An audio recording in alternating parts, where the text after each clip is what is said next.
and we will get started with Silmarillion Sunday. So for those that have never been here before, this is a book called The Silmarillion by J.R.R. Tolkien. It is a prequel to The Lord of the Rings and The Hobbit, everything that happened from the creation of the world up until the end of the Second Age. He includes a little bit of the Third Age, but it's not really anything. I actually managed to write down a recap this time on a post-it note so that I'm not totally discombobulated like last time. Also, O.D. Hassan, thank you for the follow. Very kind of you. So I actually just got a question on TikTok. You don't have to hold questions until the end. I will read for like a page or two, pause, and then take questions. So every 2 or 3 pages, I'll answer any questions that people have, and let sort of people ask them. In the meantime, we are going to start with the recap. So for those of you that have not been here, buckle up. This is going to be fun. Also, Stephanie, thank you for the follow. And James Roy Go, thank you for the follow. All right. Oh, and Mr. Frost, thank you for the sub. Very kind of you. Thank you. All right, let's get started with this recap. So, in the beginning of the Silmarillion, we learn about the god in Tolkien's universe called Eru. Also, Nikki, thank you for the gift sub to Legolas. That's very kind of you. Thank you. All right. Oh, we're on a hype train. Oh, this is great. Yay. Thank you, everybody. Very kind of you. Thank you. Okay, so, sorry, keep getting distracted by all of your generosity. Thank you so much. All right, so in the beginning of the Silmarillion, we learn about the god in Tolkien's universe called Eru. Eru creates beings of his thought. I refer to them as lesser gods, called Ainur. There are a lot of Ainur, but there is one that is, shall we say, the antagonist of the book, named Melkor. So all of the Ainur make themes of music to create the physical world, and the physical world is known as Ea. And the Ainur who decide that they really like what they created go down to the physical world, and those are called the Valar. Also, Asher Hoy, thank you for the follow. So the Valar, the Ainur that go down into the world, start shaping the world, and they kind of battle, all of them, against Melkor, the Valar that basically wants to rule over that world as their king, kind of, a little bit like king, ruler, overall leader of the world. And the Valar are like, no, we don't want to do that. Let's just let everybody live in peace. So the Valar fight against Melkor and basically throw him in another dimension prison. Just shortly after that, or kind of like at the same time, the Elves come into existence, right? The god Eru created the Elves. Also, Pudding Cup, thank you for the bits. The god Eru created the Elves, and they are called the Children of Iluvatar. Iluvatar is another name for Eru. There's a whole bunch of names in Tolkien's universe. So the Elves, once they come to consciousness, are hanging out in Middle-earth. The Valar are like, cool, those are the Elves. Let's bring them over to the Undying Lands so we can keep them safe and we can all hang out together and it's going to be great. We'll basically just enjoy paradise forever. So the Elves and the Valar chill for a really long time. And eventually, Melkor, the bad guy Valar, is released from the other dimension. He basically fakes that he's a good guy now, and he's like, I'm repentant, I'm sorry. He's lying. And over time, when he is released, he starts corrupting some of the Elves. And the Elves are like, are the Valar here to keep us safe, or are they here to keep us as prisoners? Like, are we stronger than them? Could we potentially rule over ourselves without them? Do we even need them? Which is not true, but a lie repeated often enough is eventually going to be thought by some people. One of the elves that starts believing some of these lies is an elf called Feyenoord. Feyenoord is one of the most powerful characters in the books, and one of probably the most powerful elf. Oh, also, thank you, Bobatine, not for me. Thank you for the gift sub to the great Monka White. Appreciate it. So, as the elves are sort of getting corrupted, one of the elves that starts believing some of the lies is called Feyenoord. Feyenoord is like, maybe they're right. maybe Melkor is right. Maybe the Valar are like kind of keeping us here as slaves or like servants, which is not true. But in the meantime, Feyenoord creates something called the Silmarils. The Silmarils are jewels that are basically like holy gems that contain the light of the world. And in doing so, he creates basically the most beautiful things that have ever been created. Also, Kitty Clism, thank you for the follow. Side note, there are 2 trees that provide light to the world of the Undying Lands. They are called Laurelin and Telperion. Also, Prody Mike, thank you for the follow. Morgoth, after a while, destroys those trees and plunges all of the Undying Lands in Middle-earth into darkness. And eventually the darkness goes away, but in destroying the trees, it shakes the faith of a lot of the elves, especially Feyenoord. It is compounded by the fact that Melkor, in destroying these trees, kills Fëanor's father, Finwë. And so Fëanor is like, oh, shoot. He was right? Like, the Valar are the bad guys. We need to go after Melkor. We're going to go fight Melkor, but these Valar are not going to help, so we're doing it on our own. So Fëanor leads a group of elves called Noldor up north to the northern part of the Undying Lands to try and get help from a group of elves called the Teleri. And the Teleri are like, hey, we're not going to help you. And Fëanor says, no, we need your boats. We're going to try and sail from the Undying Lands over to Middle-earth. We're going to fight. Join us. It's going to be great. You're our friends. We don't want to hurt you. And the Teleri are like, hang on. We don't want to hurt you either. But we also don't want you to make a mistake. And swords are drawn. And a lot of elves die. And the Noldor win. And they steal the boats. And they get banished from Middle-earth. So they arrive on the shores of Middle-earth. But then not all of the elves were able to make it on the boats, right? There's more elves than there are boats that can fit them. But Fëanor, the guy that started all of this, burns the ships. And anyone that wanted to come over suddenly has one other way to get there, and that's to cross a giant tundra of ice called the Helcarax. So in doing so, a bunch of elves cross the Helcarax but die on the way there. It's going to be a problem. It's a huge problem. Also, I just saw something. Mr. Mimes Time says you can't wait for months from now when the recap is 4 to 8 hours. I've condensed a lot now, so I assume my recaps will be much longer later on. Anyway, when we last left off, Fëanor had just landed in the shores of Middle-earth, burned the ships. Fingolfin had just led a bunch of the elves over the Helcarax and into Middle-earth.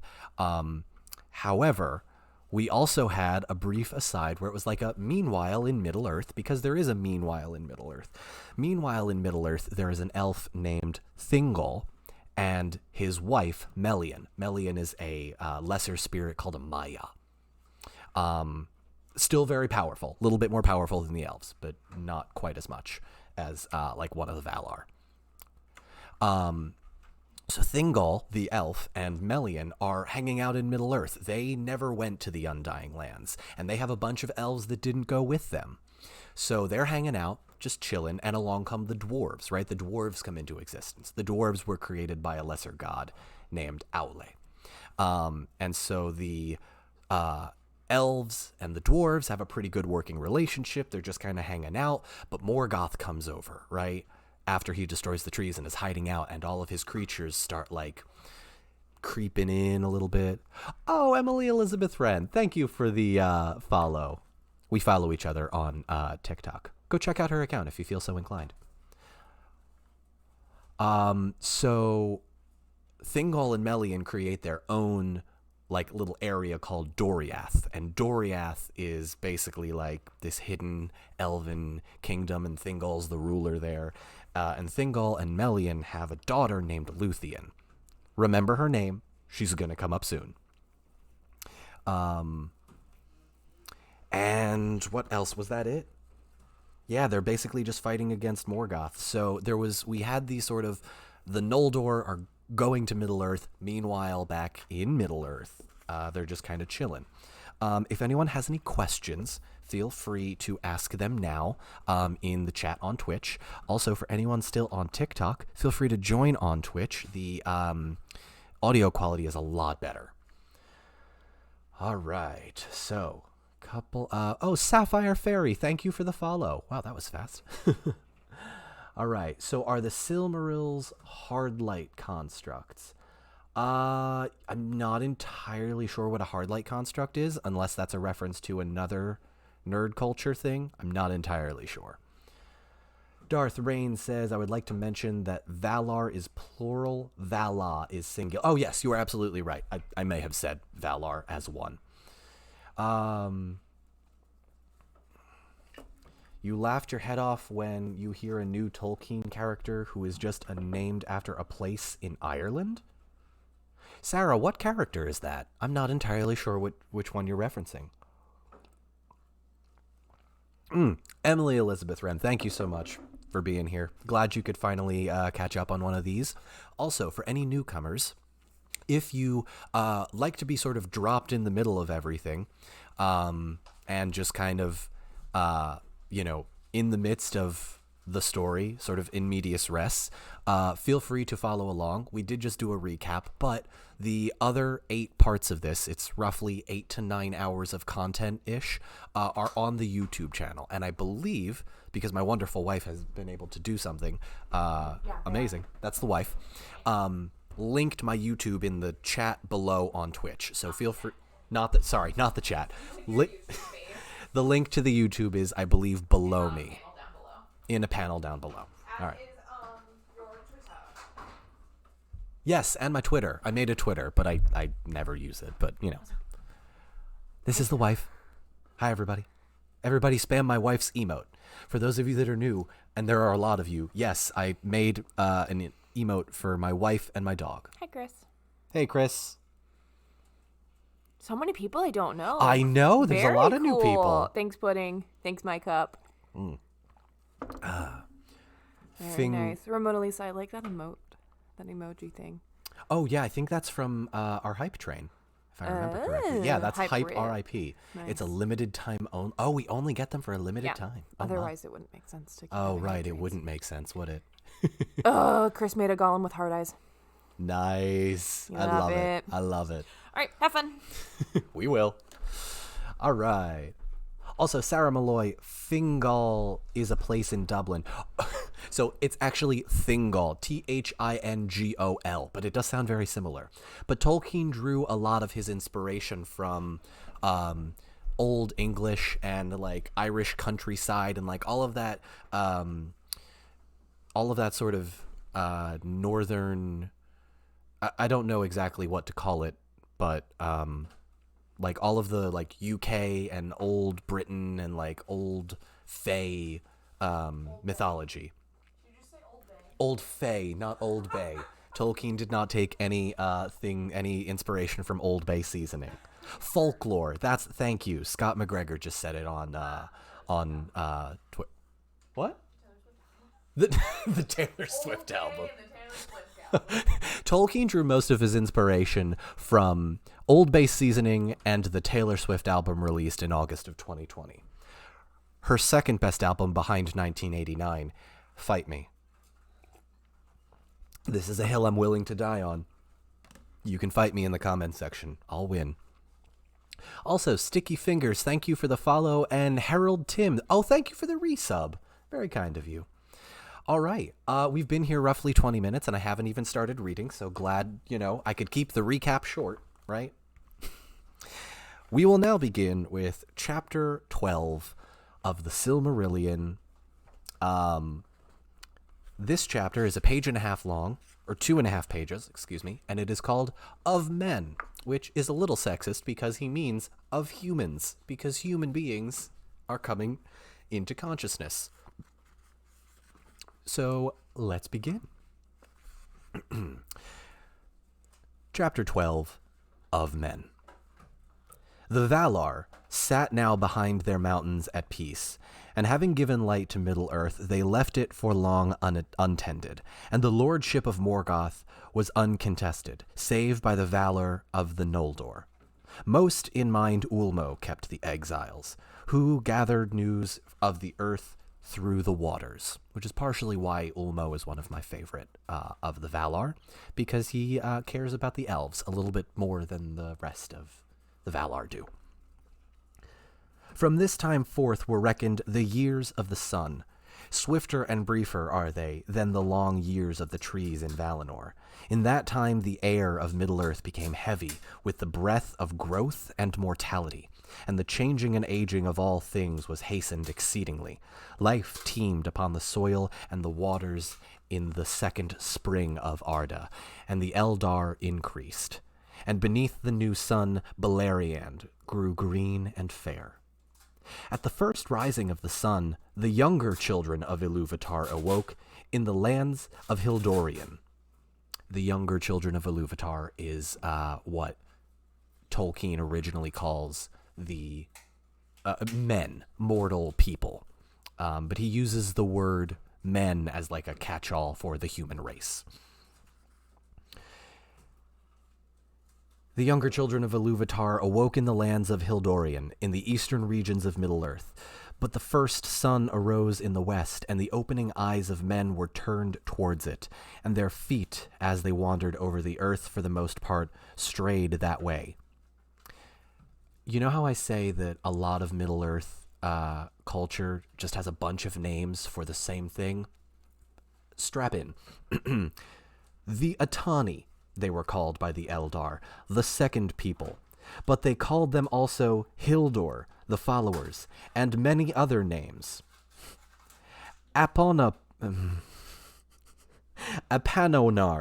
the afterborn, Egelwar, the sickly, and Firimar, the mortals, and they named them the usurpers, the strangers, and the inscrutable, the self-cursed, the heavy-handed, the night-fearers, and the children of the sun.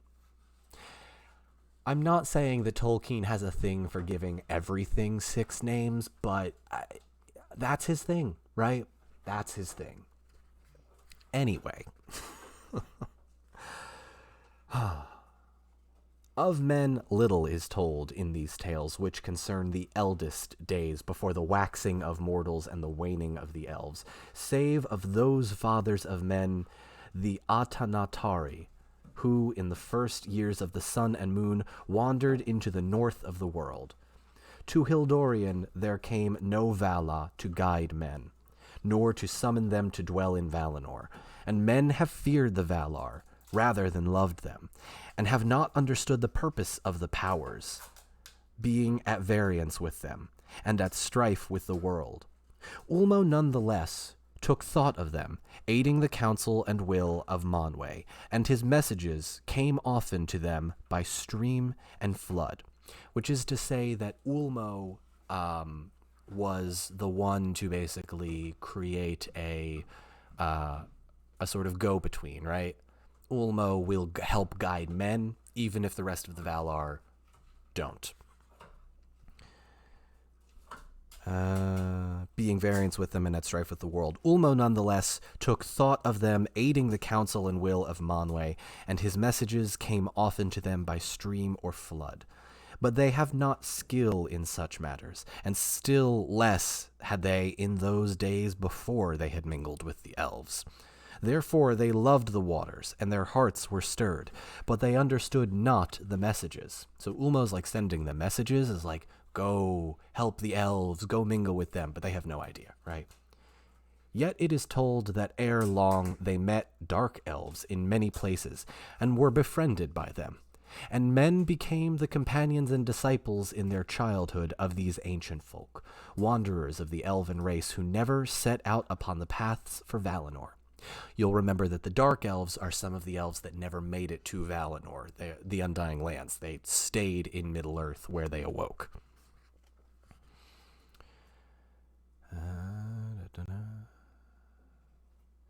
And knew of the Valar only as a rumor and a distant name. Morgoth had then not long come back into Middle-earth, and his power went not far abroad, and was moreover checked by the sudden coming of great light. I didn't mention this in the recap, but last chapter, the Valar created the sun and the moon so that Middle-earth would no longer be in total darkness. And Morgoth, they've got the same name, the antagonist, creates these beings who are afraid of the light. They fear it. They usually just hang out in the dark. Morgoth had not long come back to Middle-earth, and his powers went not far abroad, and was moreover checked by the sudden coming of great light. There was little peril in the lands and hills, and there new things, devised long ages before in the thought of Yavanna. You'll remember Yavanna is one of the Valar, who Yavanna really likes trees. Devised long ages before in the thought of Yavanna, and sown with seeds in the dark, came at last to their budding and their bloom. West, north, and south the children of men spread and wandered, and their joy was the joy of the morning, before the dew is dry, when every leaf is green. But the dawn is brief, and the day full often belies its promises, and now the time drew on to the great wars of the powers of the north, wherein Noldor and Sindar and men strove against the host of Morgoth Bauglir, and went down to ruin. To this end the cunning lies of Morgoth that he sowed of old, and sowed ever anew among his foes, and the curse that name of the slaying of Alqualande and the oath of Feyenoord were ever at work. I also didn't mention this during the recap, but you will remember that Feyenoord, one of the most powerful elves, and the leader of those elves of the Noldor that left the Undying Lands, swore an oath. And oaths have a kind of power in Middle-earth, and in swearing this oath, it's basically like the unbreakable vow in Harry Potter. If you break it, you won't necessarily die, but bad things are going to happen. Anyway, let's continue. Only a part here is told of the deeds of those days, and most is said of the Noldor, and the Silmarills, and the mortals that became entangled in their fate.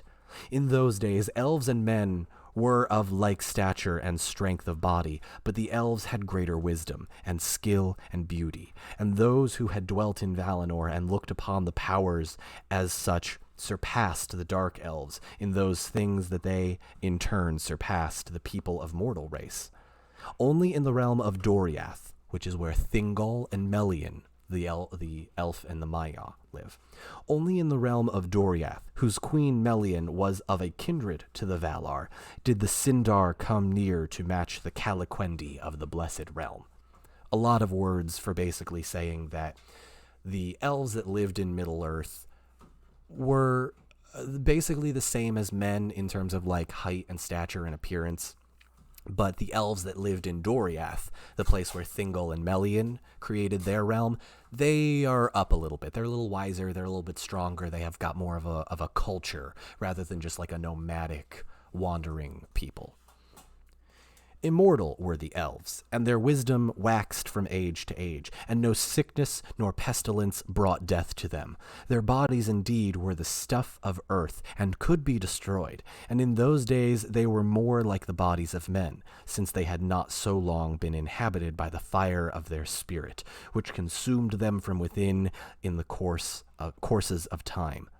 But men were more frail, more easily slain by weapons or mischance, and less easily healed, subject to sickness and many ills. And they grew old and died. What may befall their spirits after death the elves knew not. Some say that they too go to the halls of Mandos, but their place of waiting there is not that of the elves, and Mandos under Iluvatar alone, save Manwë, knows whither they go after the time of recollection in those silent halls beside the outer sea. I'll pause briefly here to just recap. The halls of Mandos is the place where elves go when they die. It is possible that humans also go to the halls of Mandos, but the elves don't know, and the Valar don't know. The only Valar that do are Mandos, but he hasn't said anything, and Manwë. Manwë is the leader of the Valar, basically like their king. Mandos is kind of like the leader of think of it like purgatory in Roman Catholic religion, or like the Hades, sort of the keeper of not necessarily the underworld, but like the waiting room of life. Anyway, none have ever come back from the mansions of the dead, meaning humans, save only Beren, son of Barahir, whose hand touched a Silmaril. But he never spoke afterward to mortal men. The fate of men after death, maybe, is not in the hands of the Valar, nor was it foretold in the music of the Ainur. In after days, when, because of the triumph of Morgoth, elves and men became estranged, as he had most wished, those of the elven race that lived still in Middle-earth waned and faded, and men usurped the sunlight. Then the Quendi wandered in lonely places of great lands and the isles, and took to the moonlight and the starlight, and to the woods and caves, becoming as shadows and memories, save those who ever and anon set sail into the west and vanished from Middle-earth. But in the dawn of the years, elves and men were allies, and held themselves akin, and there were some among men that learned the wisdom of the Eldar, and became great and valiant among the captains of the Noldor. And in the glory and beauty of the elves, and in their fate, full share had the offspring of elf and mortal, Eärendil and Elwing and Elrond, their child. I'll pause there because that is the end of chapter 12. We will start chapter 13 of the Return of the Noldor in just a minute, but I will take questions now. If anyone has them, bless you, in the Twitch chat. Anyone in the TikTok chat, hi, welcome. I'm reading from the Silmarillion. Feel free to join us over on Twitch. The link is in my bio. Or you can go to twitch.tv/DonMarshall72. Also, for those watching on YouTube, if you have made it this far, thank you so much. If you want to catch any of these live, the usual time is noon Eastern time here in the United States on Sundays. The full link to my Twitch should be in the description below. All right. Any questions so far? So real quick, I do want to mention while I'm waiting for questions that we do see a little bit of a name drop cameo from Elrond and Elrond's father and mother, Eärendil and Elwing. They're going to come up a lot later. Just wait, but it is important to keep those names in mind. Emily Elizabeth Wren says, this part is where the elf family tree gets really confusing. You are absolutely right. And also, please don't feel like you need to take notes on this to keep track of it. I will always mention when an important elf or human comes into play, right? So, as I just said, Eärendil and Elwing and Elrond, they were just mentioned in the chapter of men.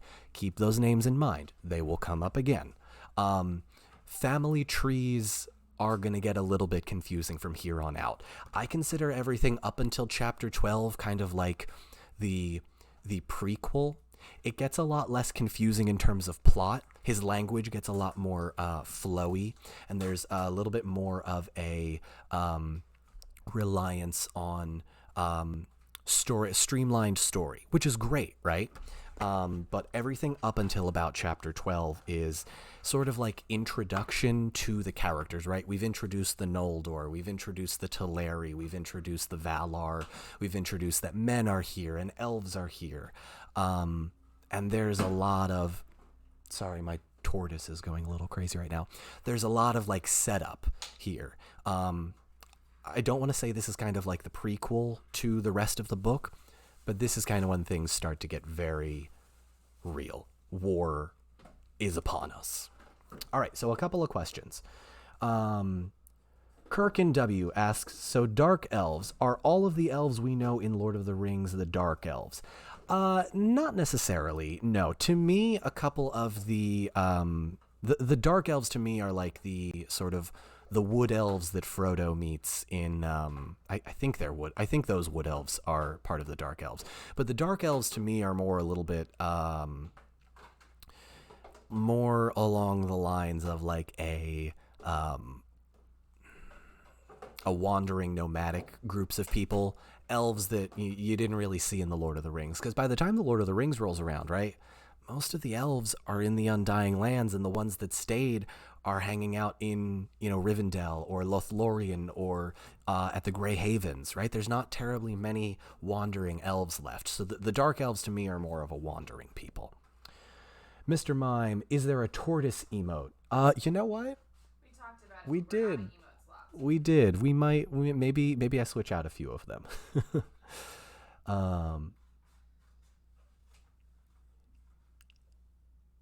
Gabriella says, love the fact that you're reading the Silmarillion. Ended up on your birthday. Oh, happy birthday.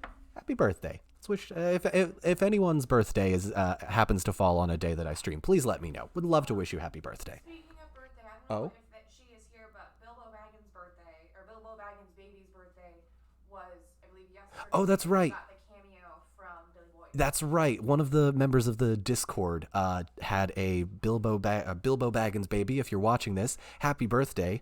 They got a cameo from Billy Boyd. If you're not familiar, Cameo is the app where celebrities go on and like read from a script that, they wish people happy birthday. You pay some money and it's cool. So yeah, happy birthday, Bilbo Baggins baby. Happy birthday, Gabriella. There was someone else's birthday who was today, Pudding, your birthday is tomorrow. Right.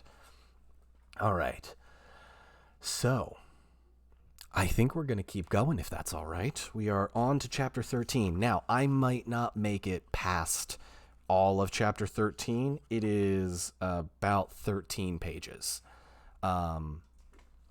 So we will keep going. Also, Ramona Lisa asks, I thought the Grey Havens was in Rivendell. No, so the Grey Havens is actually east of the Shire. Also, Mr. Mime, thank you for the resub. Very kind of you. So no, the Grey Havens is east of the Shire. Grey Havens is west of the Shire. Rivendell is east. All right. Let's keep going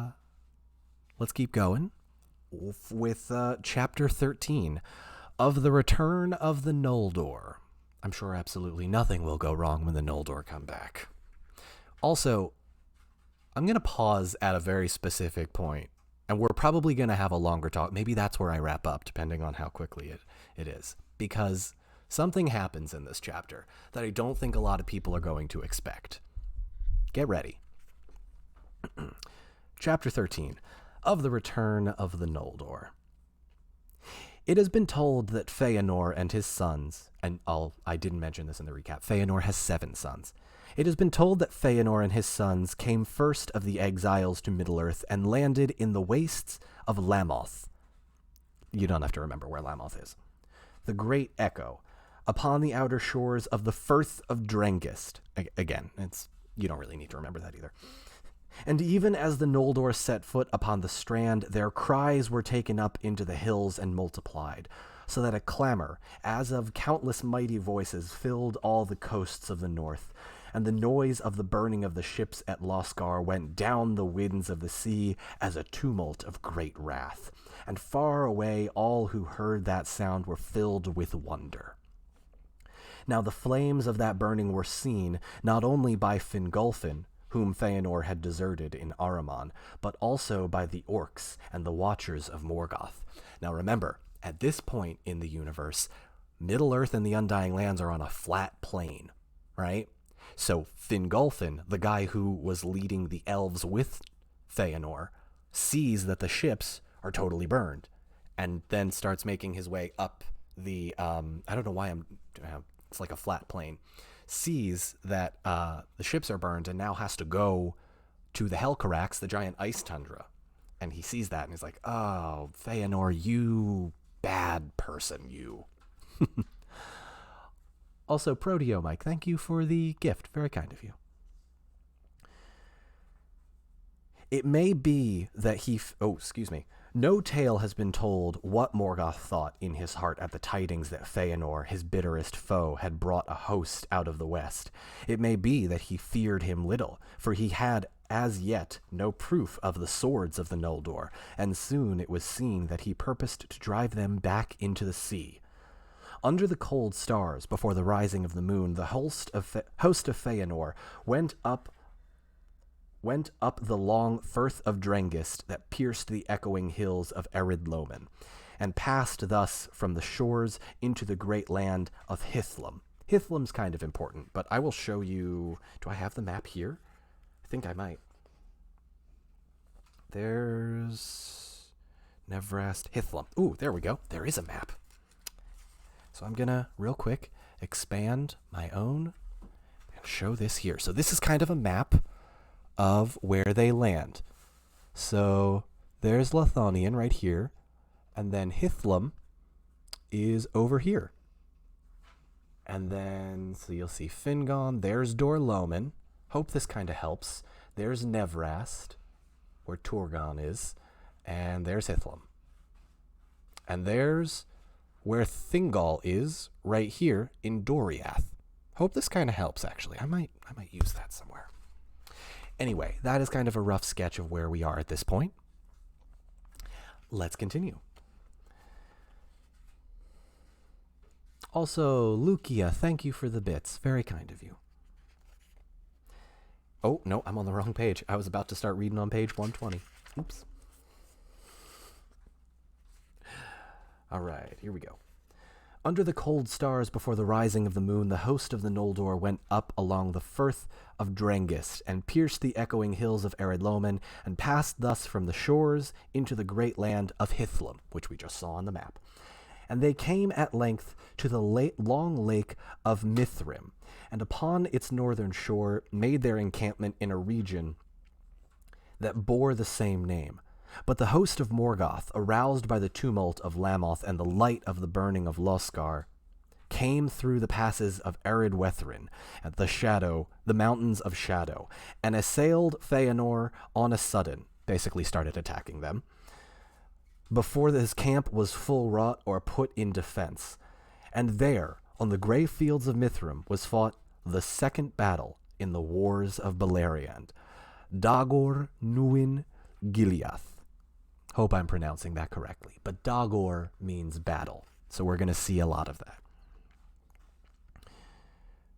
Dagor Nuin Gileath. It is named the Battle Under Stars, for the moon had not yet risen, and it is renowned in song. The Noldor, outnumbered and taken at unawares, were yet swiftly victorious, for the light of Aman was not yet dimmed in their eyes. And they were strong and swift and deadly in anger, and their swords were long and terrible. The orcs fled before them, and they were driven forth from Mithrim with great slaughter, and hunted over the mountains of Shadow into the great plain of Ard Gallen, that lay northward of Dorthonion. There, the armies of Morgoth that had passed into the south into the vales of Sirion, and beleaguered Círdan at the havens of Falas, came up to their aid, and were caught in their ruin. For Celegorm, Fëanor's son, having news of them, waylaid them with his part of the elf host, and coming down upon them out of the hills near Ethil Sirion, drove them from the fen of Serek. Again, a lot of names. You don't really need to worry about the geography. If you really want, check out a map. Also, Joe Man, thank you. Yes, I do sound a lot better on here than I do on TikTok. It's because I'm using a professional mic. All right. For Celegorm, Feyenoor, son, Here we go. Evil indeed were the tidings that came at last to Angband, and Morgoth was dismayed. 10 days that battle lasted, and from it returned of all the host that he had prepared for the conquest of Beleriand, no more than a handful of leaves. Like metaphorical leaves. That's how I always understood it. Anyway. Yet cause he had for great joy, though it was hidden from him for a while. For Feyenoor, in his wrath against the enemy, would not halt, but pressed on beyond the remnants of the orcs, thinking so to come at Morgoth himself, and he laughed aloud as he wielded his sword, rejoicing that he had dared the wrath of the Valar and the evils of the road, that he might see the hour of his vengeance. Nothing did he know of Angband, or the great strength of defense that Morgoth had swiftly prepared. But even had he known, it would not have deterred him, for he was Fey, consumed by the flames of his own wrath. Thus it was that he drew far ahead of the van of his host. And seeing this, the servants of Morgoth turned at bay, and there issued from Angband Balrogs to aid them. There, upon the confines of Dor-Daedaloth, the land of Morgoth, Feyenoor was surrounded with few friends about him. Long he fought, and undismayed, though he was wrapped in fire and wounded with many wounds. But at last he was smitten to the ground by Gothmog, lord of Balrogs, whom Ecthelion after slew in Gondolin. There he would have perished, had not his sons in that moment come up with forces to his aid, and the Balrogs left him and departed to Angband. There, then, his sons raised up their father and bore him back towards Mithrim. But as they drew near to Ethel-Sirion, and were upon the upward path to the paths over the mountain, Feyenoor bade them halt, for his wounds were mortal, and he knew that his hour was come. And looking out from the slopes of arid Wethrin, with his last sight, he beheld far off the peaks of Thangorodrim, mightiest of the towers of Middle-earth, and knew with the foreknowledge of death that no power of the Noldor would ever overthrow them. But he cursed the name of Morgoth thrice, and laid it upon his sons to hold to their oath, and to avenge their father. Then he died. But he had neither burial nor tomb, for so fiery was his spirit, that as it sped, his body fell to ash, and was borne away like smoke, and his likeness has never again appeared in Arda, neither has his spirit left the halls of Mandos. Thus ended the mightiest of the Noldor, whose deeds came both their greatest renown and to their most grievous woe. I'm going to stop there. I will take questions, but also I'm going to freak out a little bit here, because when I first read that, and I imagine some of you are feeling like this as well, I thought Feyenoor was going to be this amazing leader that was going to just go on this massive war. Look how much of this book we still have left. Look how much of this book we still have left. I thought Feyenoor was going to be part of all of this, right? There's this amazing, intense moment, and Feyenoor is surrounded by Balrogs. I wonder how he's going to get out of this one. He doesn't. He doesn't.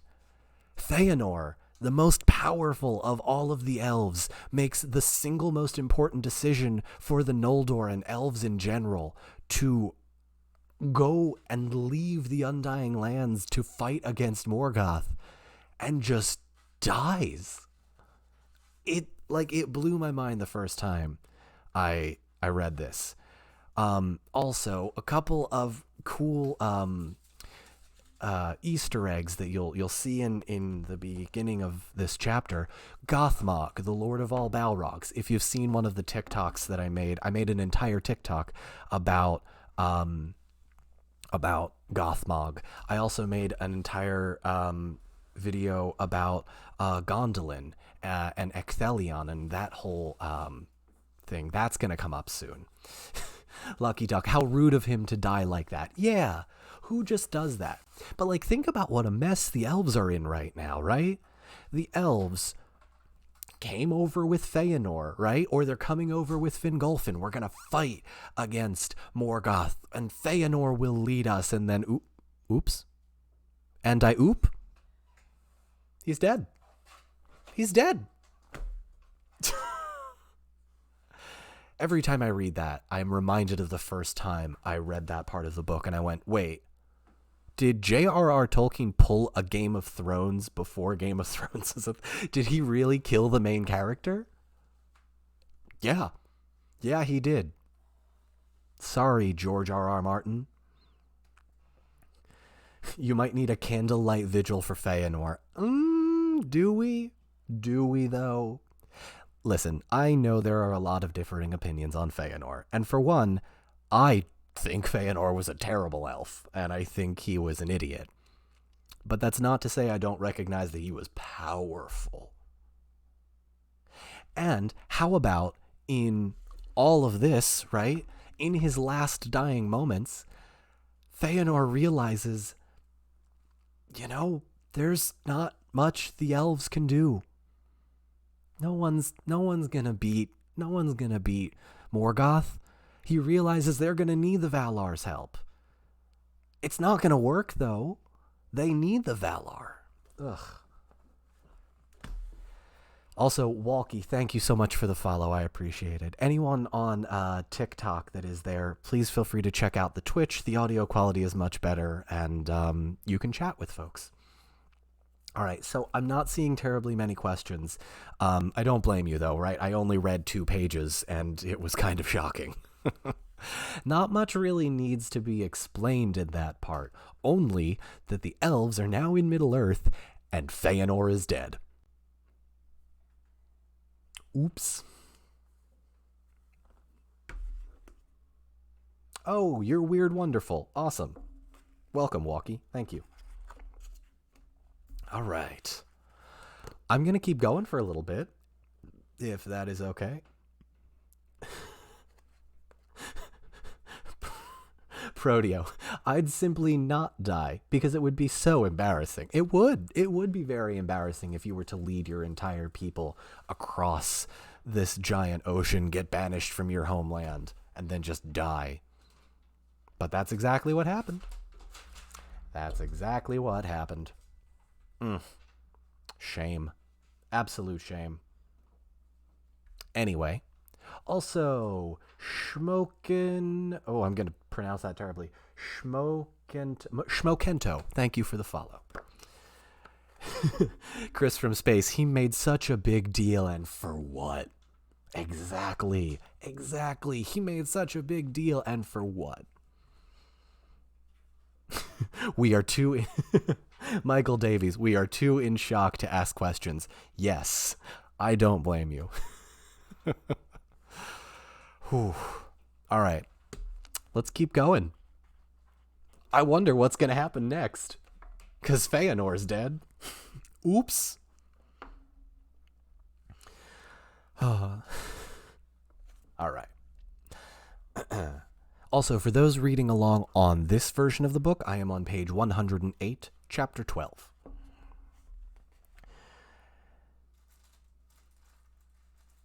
Now in Mithrim there dwelt grey elves, folk of Beleriand that had wandered north over the mountains, and the Noldor met them with gladness. Sorry, thought I skipped a page there.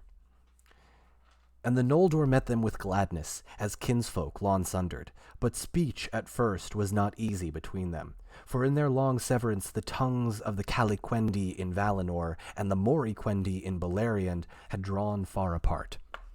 Quick brief explanation. The Valiquendi are the elves that went to Valinor, the Undying Lands. The Moriquendi are the ones that stayed in Middle-earth.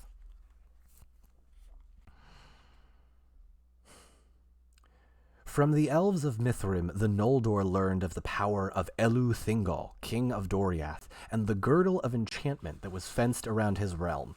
Thingol's got like kind of a force field thing going on. It's pretty cool. And the girdle of enchantment that fenced his realm.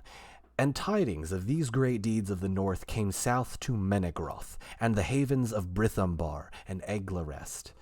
Then all of the elves of Beleriand were filled with wonder, and with hope at the coming of their mighty kindred, who thus returned, unlooked for from the west, in the very hour of their need, believing indeed at first that they came as emissaries from the Valar to deliver them. So you'll remember in the previous chapter, right?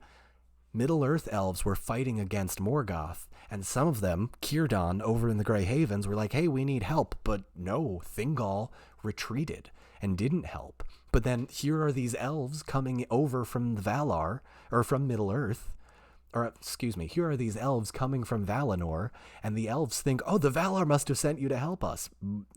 No, not quite. Not quite.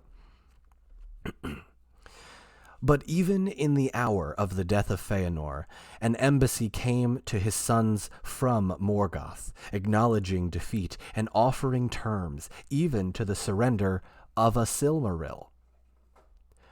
Of a Silmaril. I'm just going to sit here for a second and let that sink in. Of a Silmaril. Morgoth is willing to give up a Silmaril. I wonder what's going to happen next. Then Maedhros the Tall, the eldest son, persuaded his brothers to feign a treat with Morgoth. So they're going to fake like they're getting along. And to meet his emissaries at a place appointed. But the Noldor had as little thought of faith as had he.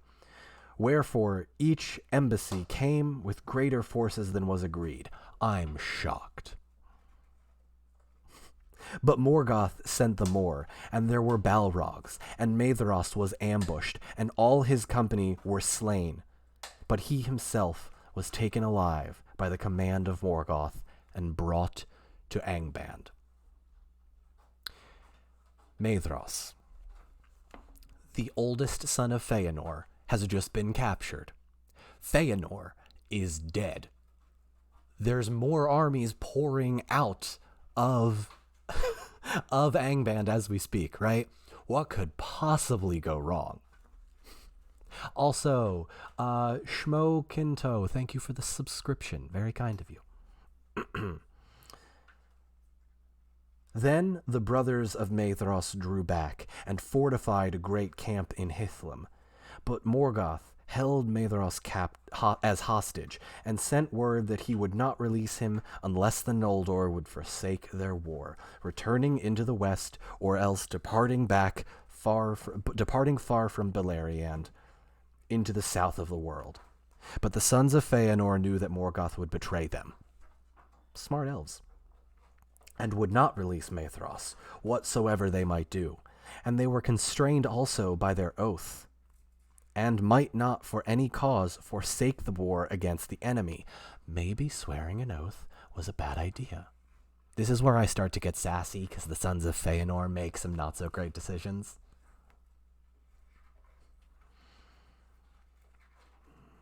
Therefore Morgoth took Maedhros, and hung him from the face of a precipice upon Thangorodrim, and he was caught to the rock by the wrist of his right hand in a band of steel. So Maedhros is currently dangling from the side of a mountain. Actually, you know what? I'm going to pause there and take some questions, but also because I think there is art of Maedhros dangling from the mountain. I want to just double check. Also, Walkie, I appreciate you saying that Gothmog is now the main character. I'm not saying you're wrong. Also, Protomike, thank you for the bits. Very kind of you. Yes, there is, and wouldn't you know it, I got for those that are new here, I got an illustrated copy of the Silmarillion, illustrated by Ted Naismith. Highly recommend this copy. This is what the illustrated copy looks like. It is Maedhros dangling from the side of a mountain. But there's somebody on a bird raising a sword. That's a slight spoiler, but you know what? It happens in like 5 seconds. Spoilers. But it does look a little bit uncomfy. Yes, you are absolutely right, Nikki. Absolutely right.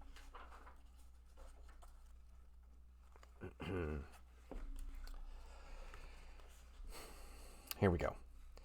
Now, rumor came to the camp in... Oh, sorry. I said I was going to take questions. Does anyone have questions? I only read like a page, so probably not, but just in case. I'll read through some of the comments. You're rewriting the Silmarillion, but Gothmog is the main character. You know what? I would love that fan fiction. I would love that fan fiction. Someone get on that.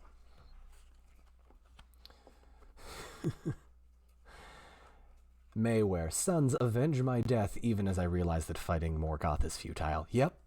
Yeah, Feyenoord, not the best dad. Actually, probably up there for one of the worst dads. Alright.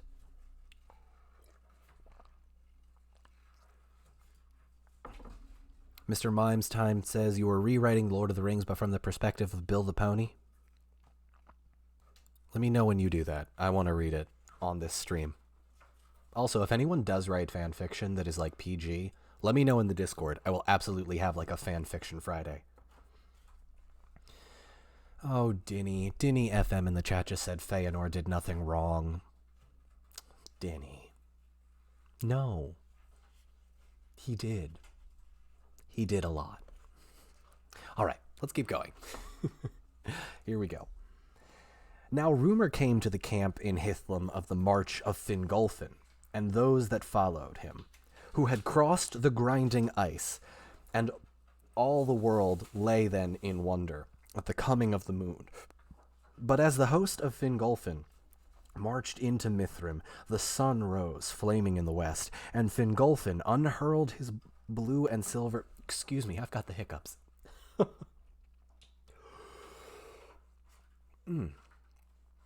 People on YouTube, feel free to skip ahead a couple seconds.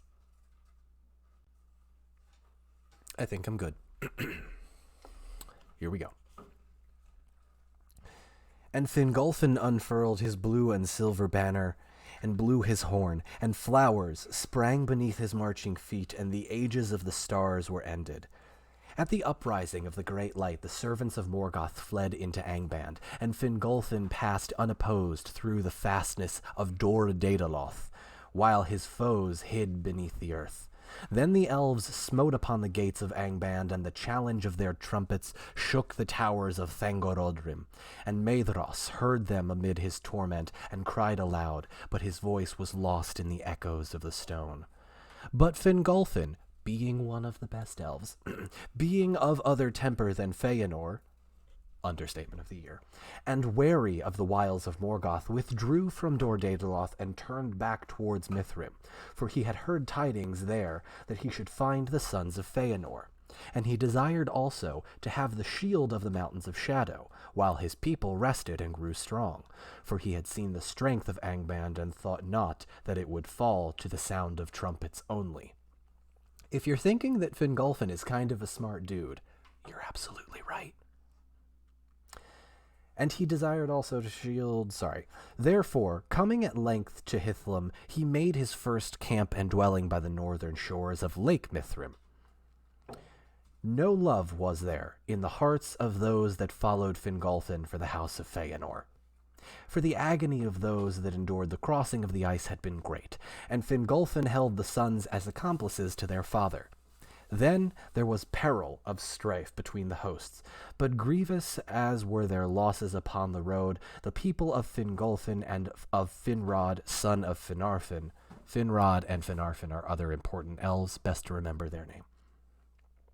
The people of Fingolfin and of Finarfin, and of Finrod, son of Finarfin, were still more numerous than the followers of Feyenoord.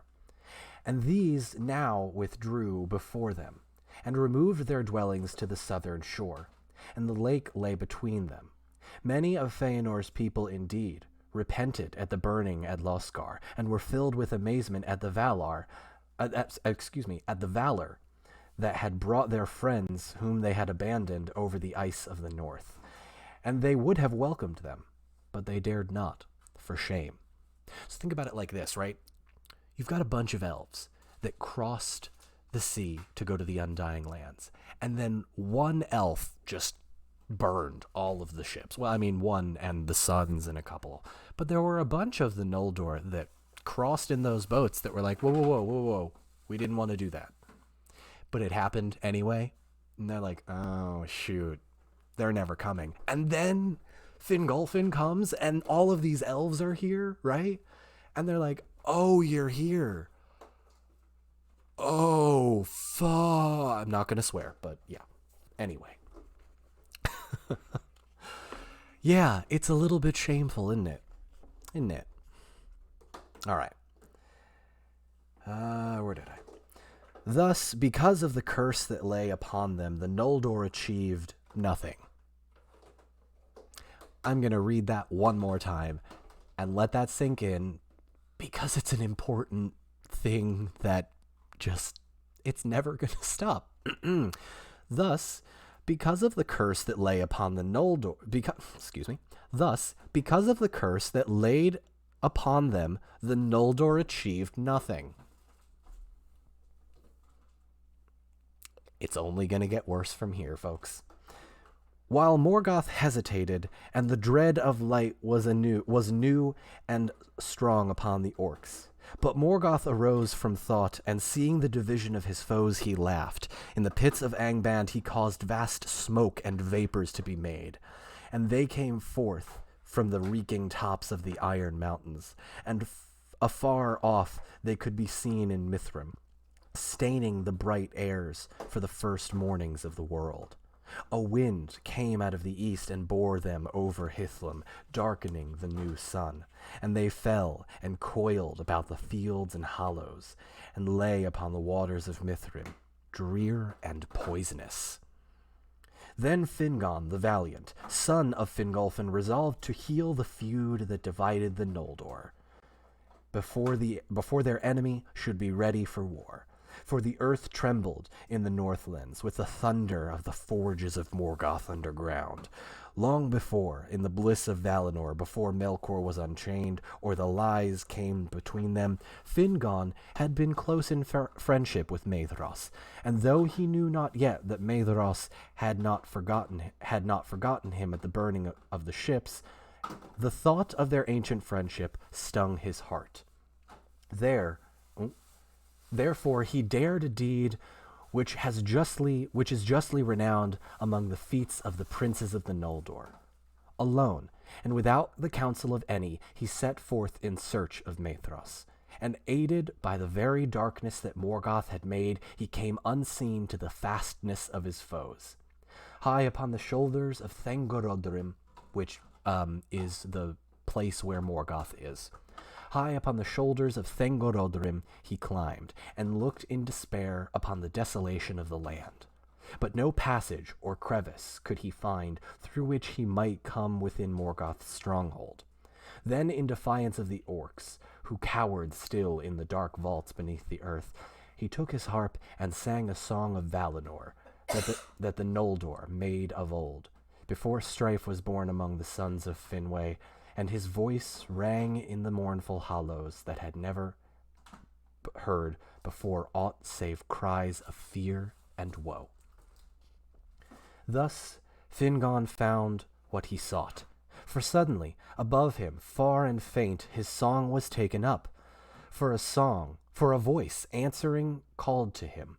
Maedhros it was that sang amid his torment. But Fingon climbed to the foot of the precipice where his kinsman hung, and then could go no further. And he wept when he saw the cruel device of Morgoth, and Maedhros therefore, being in anguish without hope, begged Fingon to shoot him with his bow. And Fingon strung an arrow, and bent his bow, and seeing no better hope, he cried to Manwë, saying, O king, to whom all birds are dear, speed now this feathered shaft, and recall some pity for the Noldor in their need. His prayer was answered swiftly, for Manwë, to whom all birds are dear, and to whom they bring news upon Taniquetil from Middle-earth, had sent forth the race of eagles, commanding them to dwell in the crags of the north and keep watch upon Morgoth.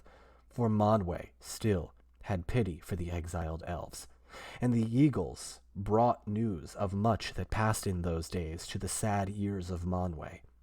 Now, even as Fingon bent his bow, there flew down from the high airs Thorondor, king of the eagles, mightiest of all birds that have ever been, whose outstretched wings spanned 30 fathoms, and staying Fingolfin's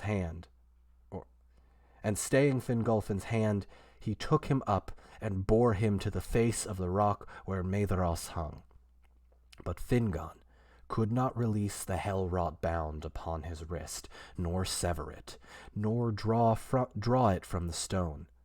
Again, therefore, in his pain, Maedhros begged that he would slay him. But Fingon cut off his hand above the wrist, and Thorondor bore them back to Mithrim. There, Maedhros in time was healed, for the fire of life was hot within him, and his strength was of the ancient world, such as those possess who were nurtured in Valinor. His body recovered from his torment and became hale.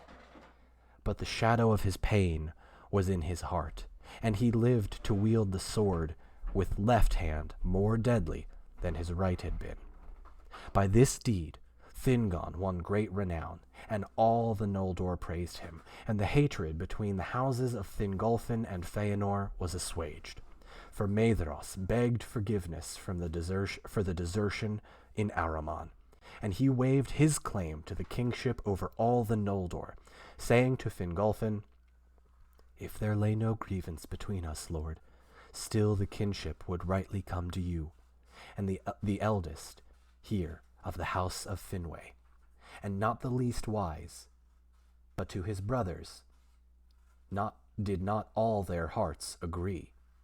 Therefore, even as Maedhros foretold, the house of Feyenoord were called the dispossessed, because the overlordship passed from it, the elder to the house of Fingolfin, both in Eldale and in Beleriand. And because also of the loss of the Silmarils. But the Noldor, being again united, set up a watch upon the borders of Dor Daedaloth, and Angband was beleaguered from the west and south and east, and they set forth messages far and wide to explore the countries of Beleriand and to treat with the people who dwelt there.